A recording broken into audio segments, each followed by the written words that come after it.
Every morning at the U.S. Supreme Court, average citizens line up well before dawn, or sometimes even camp overnight, to secure a coveted ticket to hear that day's arguments. Who are these people? Aside from crazy law students, the people who show up at First Street to see a Supreme Court case and arrive well before dawn tend to be just very interested citizens, people who are here to see what goes on inside the court, so to better inform them on what's going on in our government. Mike Sachs is one of those crazy law students. He's about to graduate from Georgetown Law School, but he spent many nights this semester in a fold-up chair in front of the Supreme Court at No. 1 First Street, trying to be the first in line for every important case. Starting to rain again, or am I just sitting under a tree?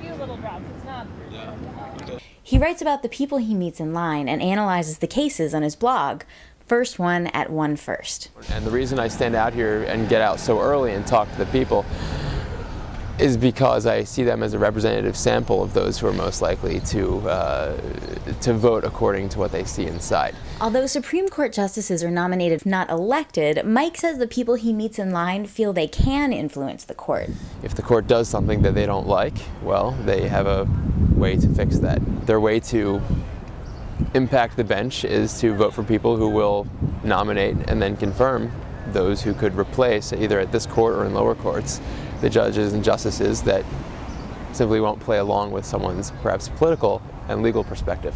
Someone like Sean O'Neill. O'Neill's on vacation here in Washington and got in line at 5:30 in the morning to see a case. His family chose to sleep in. I often feel this is the most powerful branch in our government, because this is where the buck really stops. And it's always fascinating to me.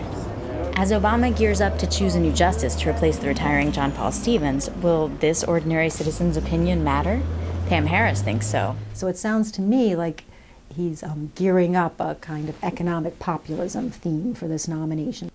Harris directs the Supreme Court Institute at Georgetown Law School. She thinks Obama's current push to rein in Wall Street and support the little guy could carry through to his upcoming Supreme Court pick. When Justice Stevens retired, he made a statement saying that he wanted the next justice, like Justice Stevens, to be someone who understands that in a democracy, the voices of ordinary citizens can't be drowned out by corporations.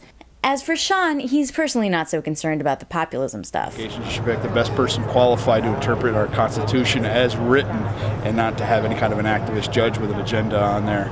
That's what I believe in. In the meantime, Sean and others like him will continue to make their voices heard about who they want to see on the Supreme Court. It's a model to the rest of the world.